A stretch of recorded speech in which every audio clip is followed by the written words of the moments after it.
ഇപ്പോഴത്തെ ഈ പെർമിറ്റുമായിട്ടുള്ള വിഷയം അത് ഒരു ജില്ലാ പെർമിറ്റായിരുന്നത് ഓട്ടോറിക്ഷയ്ക്കല്ല. സാധാരണ പാവങ്ങൾ ഏറ്റവും കൂടുതൽ ഉപയോഗിക്കുന്ന വണ്ടിയാണ്, ജനകീയ വണ്ടിയാണ് ഈ ഓട്ടോറിക്ഷ. അതുപോലെ ഈ ഓട്ടോറിക്ഷയ്ക്കുള്ള ഈ പെർമിറ്റ്, ജില്ലാ പെർമിറ്റ് എന്നുള്ളത് ഈ കേരള പെർമിറ്റ് ആക്കിയ സർക്കാരിനും പിന്നെ ഗതാഗത മന്ത്രി ഗണേഷ് കുമാർ സാറിനും അഭിനന്ദനങ്ങൾ അറിയിക്കുന്നു. അതുപോലെ നേരിടുന്ന ഒരുപാട് പ്രശ്നങ്ങൾ ഇതിലുണ്ട്. ഈ ടാക്സും പെർമിറ്റ്, ടാക്സ്, ടെസ്റ്റിംഗ് ഫീസ് ഇതെല്ലാം വർധനമാണ്. കാരണം ഇപ്പം ഓട്ടോറിക്ഷകൾ പെരുകി വരുന്ന കാരണം ഓട്ടം കുറവാണ്. അപ്പോൾ അതുകൊണ്ട് ഈ പെർമിറ്റിൽ നിന്നും ഈ ടെസ്റ്റിംഗ് ഫീസും എല്ലാം കൂടെ അതും കൂടെ സർക്കാർ ഇടപെട്ടൊന്ന് കുറച്ച് തരണം. കുറച്ച് തന്നാൽ വലിയ ഉപകാരമായിരിക്കും. കാരണം എല്ലാ പാവങ്ങൾക്കും ഉപയോഗിക്കുന്ന വണ്ടികളാണിത്. അതിപ്പം നമുക്ക് നേരത്തെ ഈ നിലമേൽ കഴിഞ്ഞാൽ ഇവിടെ തട്ടത്തോല വരെ പോകാൻ പറ്റുള്ളായിരുന്നു. അത് കഴിഞ്ഞ് പോയാൽ പെറ്റി അടിക്കുകയും 2000-4000 രൂപ വെച്ച് പെറ്റി അടിക്കുകയും ചെയ്യുന്ന സംഭവം നമുക്ക് ഉണ്ടായിട്ടുണ്ട്. നമ്മൾ പെറ്റി അടച്ചിട്ടുണ്ട്. ആർടിഒ പിടിച്ചാൽ നല്ല ഫൈനാണ്. അപ്പോൾ അതിനൊക്കെ നല്ലൊരു തീരുമാനം സർക്കാർ എടുത്തതിൽ അഭിനന്ദനം അറിയിക്കുന്നു. അതുപോലെ ഈ ടെസ്റ്റും ഈ വർദ്ധിച്ചു വരുന്ന ഫീസും കൂടെ ഒന്ന് ഇളവ് ചെയ്ത് തരണം. കാരണം ടെസ്റ്റ് ഫീസൊക്കെ വലിയ ഫീസാണ് വന്നേക്കുന്നത്. അതുപോലെ ഇൻഷുറൻസ്, ടാക്സ്, പെർമിറ്റ് ഇതെല്ലാം ഒന്ന് സാധാരണക്കാരൻ്റെ കഷ്ടപ്പാട് അറിഞ്ഞ് സർക്കാർ ഇടപെട്ട് മന്ത്രി ഗണേഷ് കുമാർ സാറിനെ നമ്മൾ പ്രത്യേകിച്ച് ഈ കാര്യത്തിൽ അഭിനന്ദിക്കുകയാണ്. പക്ഷേ അതുപോലെ ഈ പറഞ്ഞ കാര്യങ്ങളോട് ഒന്ന് ശരിയാക്കി തരണമെന്നാണ് വിനീതമായി നമ്മുടെ അഭ്യർത്ഥന. ഓട്ടോയുടെ കേരള പെർമിറ്റ് കേരളത്തിലുടനീളം ആക്കിയതിൽ വളരെ സന്തോഷമുണ്ട്. അപ്പം കേരളത്തിലെവിടെയും നമുക്ക് ഓടാനുള്ളൊരു അനുമതി കിട്ടിയതിൽ സന്തോഷമുണ്ട്.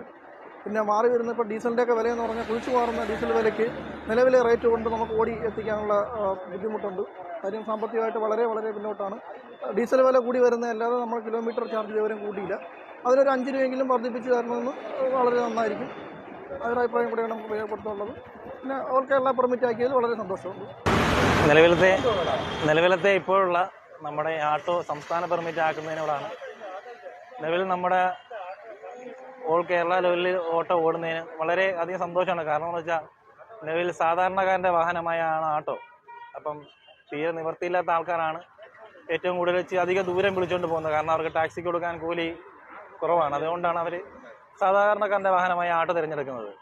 അപ്പം ഇതിപ്പം നമ്മളിപ്പം അതിർത്തി പങ്കിടുന്ന ജില്ലകളൊക്കെ ആണെന്നുണ്ടെങ്കിൽ നമ്മൾ ഇച്ചിരി ഒരു 20 കിലോമീറ്റർ വരെയാണ് സർക്കാർ അംഗീകരിച്ചിട്ടുള്ള ഒരു ദൈർഘ്യം. അപ്പോൾ അത് കഴിഞ്ഞ് നമ്മൾ ഇവിടുന്ന് ഏകദേശം ഇതിപ്പോൾ ചടയമംഗലമാണ്. ചടയമംഗലത്തിൽ നിന്ന് നമുക്ക് തിരുവനന്തപുരം മെഡിക്കൽ കോളേജിൽ പോകണം. അത് എന്തെങ്കിലും സാധാരണക്കാരൻ്റെ ഓട്ടോ ആയിരിക്കും പോകുന്നത്. ചിലപ്പോൾ ഒരു ഹോസ്പിറ്റൽ കേസോ അങ്ങനെ എന്തെങ്കിലും ആവശ്യത്തിനായിരിക്കും നമ്മൾ പോകുന്നത്. പോകുന്ന വഴിക്ക് നമുക്ക് നിലവിലെന്ന് വെച്ചാൽ നമ്മളെ വെഹിക്കിൾ പിടിക്കുകയും 3000-4000 രൂപ ഫൈൻ തരികയാണ് ചെയ്യുന്നത്. അപ്പോൾ ഇങ്ങനെ ഒരു ഓൾ കേരള പെർമിറ്റുള്ള ഒരു അവസരം നമുക്ക് സർക്കാർ തന്നു കഴിഞ്ഞാൽ നമ്മുടെ സാധാരണക്കാരൊക്കെയുള്ള ആൾക്കാർക്കുള്ള ജനങ്ങൾക്കും അതുപോലെ തന്നെ നമ്മുടെ ഡ്രൈവർമാർക്കും ഒരു വരുമാന മാർഗമാണത്. കാരണം ടാക്സി വിളിച്ചുകൊണ്ട് പോകുന്ന ആൾക്കാർ ടാക്സി തന്നെ വിളിക്കുന്നുണ്ട്. അതുമാത്രമല്ല ഇപ്പം നിലവിലത്തെ സാഹചര്യത്തിൽ എല്ലാ വീടുകളിലും 1, 2, 3, 4 സ്കൂട്ടികളും കാറുകളും എല്ലാം ഉണ്ട്. നിലവിലത്തെ സാഹചര്യം അത് ഇപ്പോൾ കൂടുതലായത് കാരണം നമുക്കിവിടെ ആട്ടോയ്ക്ക് തീരെ ഓട്ടങ്ങൾ കുറവാണ്. കേരളത്തിൽ ഇവിടെ പോകാനും പെർമിറ്റ് കിട്ടുന്നത് നല്ലത് തന്നെയാണ്. കാരണം എന്ന് പറഞ്ഞാൽ മെഡിക്കൽ കോളേജാണ് മെയിൻ പ്രശ്നം. മെഡിക്കൽ കോളേജിൽ നമുക്ക് പെർമിറ്റ് ഇല്ലാതെയാണ് നമ്മൾ ഓടിക്കൊണ്ടിരിക്കുന്നത് രോഗിയും കൊണ്ട്. അപ്പോൾ നമുക്ക് മെഡിക്കൽ കോളേജ് പെർമിറ്റ് കിട്ടുമ്പോൾ നമുക്ക് മെഡിക്കൽ കോളേജ് രോഗിയും കൊണ്ട് ചാർജ് കുറച്ച് ഓടാൻ കഴിയും. ഓടാൻ കഴിയുമെന്ന് പറഞ്ഞാൽ സാധാരണക്കാരനെ കൊണ്ട് നമുക്ക് ഇപ്പോൾ മേടിക്കുന്ന മീറ്ററിൽ നിന്ന് പൈസ കുറച്ച് ഓടാൻ കഴിയും. കാരണം അവരെ ഇത് വെച്ച് അതാണ് അവർ ടാക്സിയെ കാട്ടി നല്ലത് ആട്ടോ വിളിച്ച് പോകണം. അത്രയും റേറ്റ് കുറയും. നമുക്കതിനെക്കുറിച്ച് അതാണ് പറയാനുള്ളത്. ആട്ടോ ഓടി ജീവിക്കുന്ന കാര്യം ഇപ്പം ഒരു കുടുംബം പുറത്തേക്കൊണ്ട് പോകുന്ന കാര്യമൊക്കെ വലിയ പാടാണ്. അതിന് സർക്കാരിലേക്കുള്ള ചിലവ് തന്നെ ഒരുപാട് കൂടുതലാണ്. ഇൻഷുറൻസിൻ്റെ കാര്യത്തിൽ ഭയങ്കര വർധനമാണ് ഉണ്ടായിട്ടിരിക്കുന്നത്. വർഷത്തിൽ ഒരു 7000 രൂപയുടെ പിന്നെ ഇൻഷുറൻസിന് മാത്രമല്ല സംഖ്യ ഉണ്ടാക്കണം. പിന്നെ അതുപോലെ പൊതുവേ ഓട്ടം കുറവാണ്. വാഹനങ്ങൾ പെരുത്തനുസരിച്ച് എല്ലാ വീടുകളിലും 2-4 വണ്ടികളുണ്ട്. അപ്പോൾ അതുകൊണ്ട് ഓട്ടം വളരെ കുറവാണ്. ചിലപ്പോൾ ഒരു 500 രൂപയ്ക്ക് പോലും ഓടാൻ പറ്റാത്ത ദിവസങ്ങളാണ് കൂടുതലും. അപ്പോൾ അങ്ങനെയൊക്കെയുള്ള കാര്യത്തിൽ ഒരു കുടുംബമൊക്കെ പ്രവർത്തിക്കൊണ്ട് പോകുന്ന കാര്യമൊക്കെ വലിയ പാടാണ്. പിന്നെ ഈ ജില്ലാ പെർമിറ്റ് എന്നുള്ളത് കേരള പെർമിറ്റ് ആക്കിയതിൽ ഭയങ്കര സന്തോഷമുണ്ട്. അഥവാ ഏതെങ്കിലും ഒരു ഓട്ടം വന്നു കഴിഞ്ഞാൽ നമുക്ക് പോകാമല്ലോ എന്നുള്ള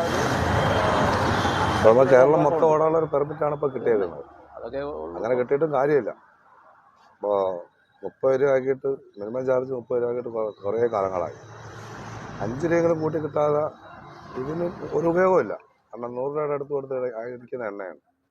പിന്നെ റോഡിൻ്റെ ശോച്യാവസ്ഥ അതെല്ലാം വെച്ച് നോക്കുവാണെങ്കിൽ നമുക്ക് ഈ 30 രൂപ എന്നല്ല 35 കിട്ടിയാലും മുതലാവുന്നതല്ല. പിന്നെ ഒരു ചെറിയൊരു സഹായം പോലെ വരും. ഒരു 5 രൂപ കിട്ടിക്കഴിഞ്ഞാൽ 35 കിട്ടിക്കഴിഞ്ഞാൽ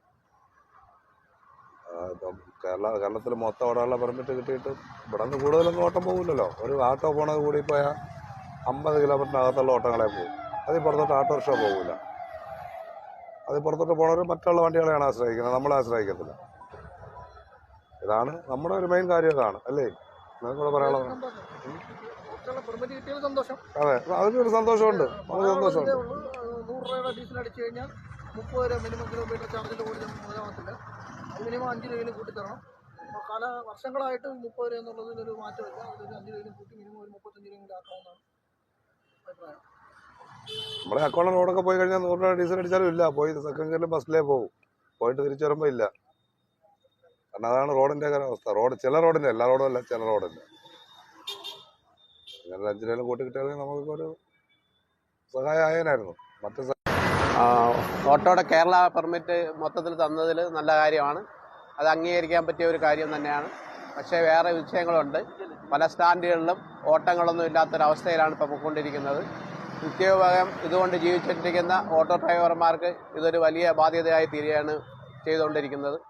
അതുകൊണ്ട് സർക്കാരിൻ്റെ ഭാഗത്തുനിന്ന് എന്തെങ്കിലുമൊക്കെ നല്ല രീതിയിലുള്ള നടപടി ഉണ്ടാവണമെന്നാണ് നമുക്ക് പറയാനുള്ളത്. സ്റ്റാൻഡുകളൊന്നും ഓട്ടോ വർദ്ധിച്ചു വരുന്നതല്ലാതെ തൊഴിലില്ലായ്മ വർദ്ധിച്ചുകൊണ്ടിരിക്കുകയാണ്. തൊഴിലില്ലാത്ത ഈ സാഹചര്യത്തിൽ സർക്കാരിൻ്റെ ഭാഗത്ത് ഞങ്ങൾക്ക് എന്തെങ്കിലും ആനുകൂല്യങ്ങളും ടാക്സിൻ്റെ കാര്യത്തിലും ഇൻഷുറൻസിൻ്റെ കാര്യത്തിലും എന്തെങ്കിലും അനുകൂലമായ നടപടികളും എല്ലാം ഉണ്ടാവണം. പിന്നെ യാത്ര ചെയ്യുന്ന ഓട്ടോക്കാരുടെ ഭാഗത്തു നിന്നും വലിയ രീതിയിലുള്ള അഭിപ്രായ വ്യത്യാസങ്ങളാണ് ഞങ്ങൾക്ക് ഉണ്ടായിക്കൊണ്ടിരിക്കുന്നത്. കൃത്യമായി ഓട്ടോ വിളിച്ചു പോകുന്നവർ ഞങ്ങളെ വേതനം തരാതെയും വഴക്കുകൂടുകയും പല സ്ഥലങ്ങളിലും വെച്ച് വഴക്കുണ്ടാകുകയും അങ്ങനെയൊക്കെയുള്ള പല ബുദ്ധിമുട്ടുകളും ഞങ്ങൾ ഡ്രൈവർമാർക്ക് ഉണ്ടാവാറുണ്ട്.